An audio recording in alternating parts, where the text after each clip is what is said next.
ಅಮ್ಮ ಹೆಂಗೆ ಹೇಳ್ತಾಳೆ? ಅಂದ ಮೂಗವಾರಿಲ್ಲ ಆಡು. ತಪ್ಪ? ಹೆಂಗೆ? ಅಂದ ಮೂಗವಾರಿಲ್ಲ ಅಲ್ಲಿಂದ ಹಮ್ಮಿಂಗ್ ಕೊಡ್ಬೇಕು. ಹೆಂಗೆ ಅಂತ. ನಾನೇನು ಹೇಳಿದೆ?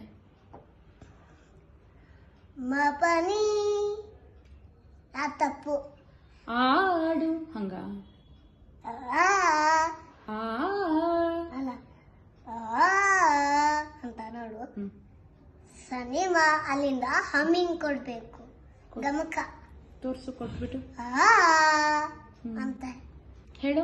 ಆಡು ಆಡು ಚಂದಂಗ ಮಂದಲ ಅಂತ ಇಲ್ಲೊಂದು ಹಮ್ಮಿಂಗ್ ಕೊಡ್ಬೇಕು.